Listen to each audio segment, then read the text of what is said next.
Continuation of 18वां अध्याय। जय श्री कृष्ण। हे अर्जुन, जो कर्ता आसक्ति से रहित और अहंकार के वचन न बोलने वाला, धैर्य और उत्साह से युक्त, कार्य के सिद्ध होने और न होने में हर्ष शोकादि विकारों से रहित है, वह कर्ता तो सात्विक कहा जाता है। जो आसक्ति से युक्त कर्मों के फलों को चाहने वाला और लोभी है तथा दूसरों को कष्ट देने के स्वभाव वाला,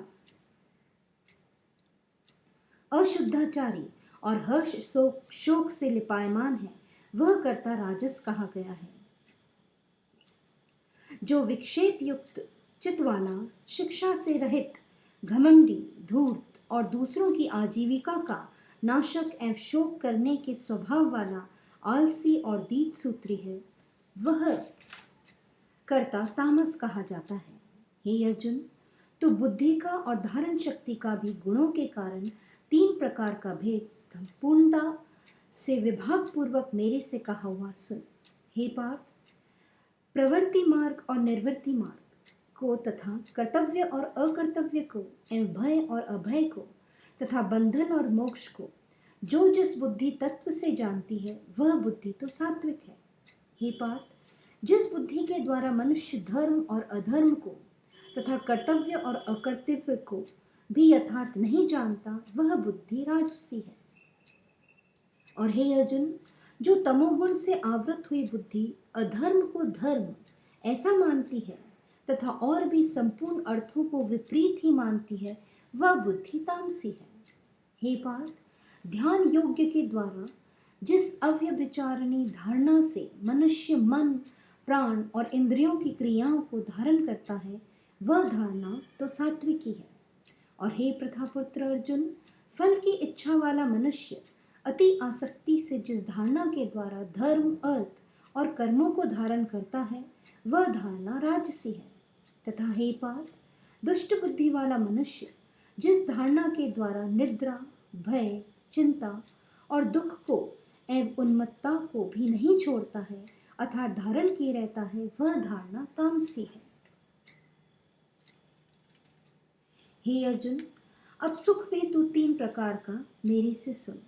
हे भरत श्रेष्ठ, जिस सुख में साधक पुरुष भजन, ध्यान और सेवादि के अभ्यास से रमन करता है और दुखों के अंत को प्राप्त होता है, वह सुख प्रथम साधन के आरंभ काल में यद्यपि विष के सदृश भासता है, परंतु परिणाम में अमृत के तुल्य है। इसलिए जो भगवत विषय बुद्धि के प्रसाद से उत्पन्न हुआ सुख है, वह सात्विक कहा गया है। जो सुख विषय और इंद्रियों के संयोग से होता है, वह यद्यपि भोग्य काल में अमृत के सदृश भासता है, परंतु परिणाम में विषय के सदृश है, इसलिए वह सुख राजस कहा गया है। तथा जो सुख भोग काल में परिणाम में भी आत्मा को मोहने वाला है, वह निद्रा, आलस्य और प्रमाद से उत्पन्न हुआ सुख तामस कहा गया है। और हे अर्जुन, पृथ्वी में या स्वर्ग में अथवा देवताओं में ऐसा वह कोई भी प्राणी नहीं है कि जो इन प्रकृति से उत्पन्न हुए तीनों गुणों से रहित हो, क्योंकि यावन मात्र सर्व जगत त्रिगुणमय माया का ही विकार है। इसलिए हे परम तप, ब्राह्मण, क्षत्रिय और वैश्यों के तथा शूद्रों के भी कर्म स्वभाव से उत्पन्न हुए गुणों करके विभक्त किए गए हैं, अर्थात पूर्वकृत कर्मों के संस्कार रूप स्वभाव से उत्पन्न हुए गुणों के अनुसार विभक्त किए गए हैं।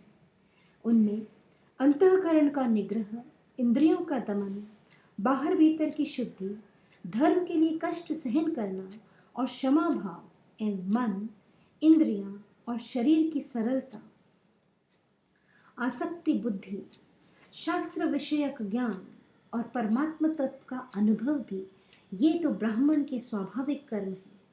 शूरवीरता, तेज, धैर्य, चतुरता और युद्ध में भी न भागने का स्वभाव एवं दान, स्वामी भाव अर्थात निस्वार्थ भाव से सबका हित सोचकर शास्त्राज्ञानुसार शासन द्वारा प्रेम के सहित पुत्र तुल्य प्रजा का पालन करने का भाव, ये सब क्षत्रिय के स्वाभाविक कर्म हैं। खेती, गोपालन, क्रय विक्रय रूप सत्य व्यवहार, ये वैश्य के स्वाभाविक कर्म हैं।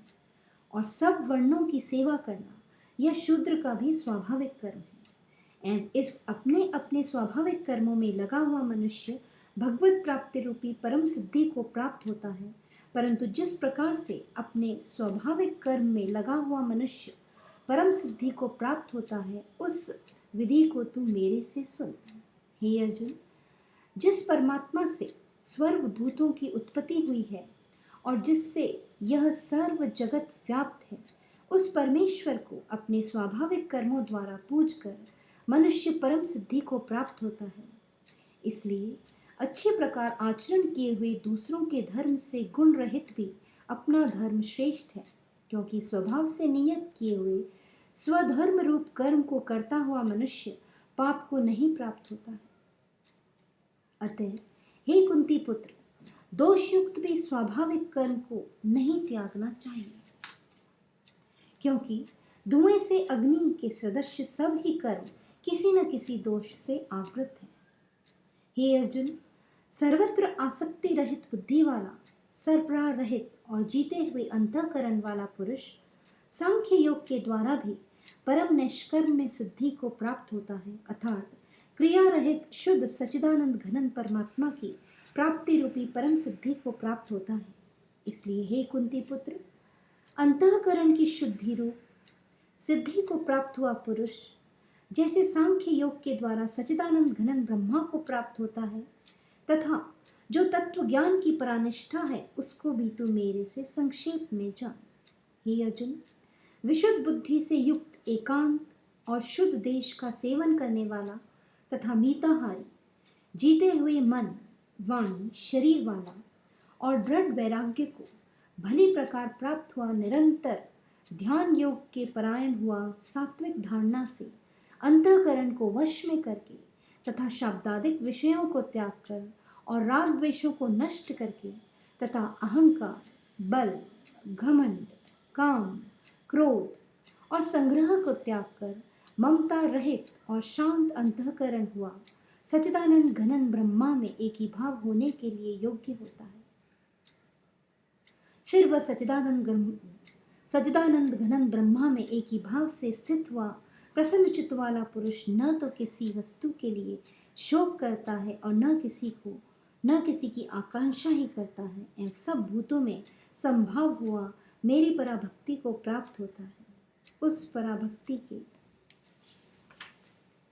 द्वारा मेरे को तत्व से भली प्रकार जानता है कि मैं जो और जिस प्रभाव वाला हूँ, तथा उस भक्ति से मेरे को तत्व से जानकर तत्काल ही मेरे में प्रवेश हो जाता है, अर्थात अनन्य भाव से मेरे को प्राप्त हो जाता है। फिर उसकी दृष्टि में मुझ वासुदेव के सिवा और कुछ भी नहीं रहता। जय श्री कृष्ण।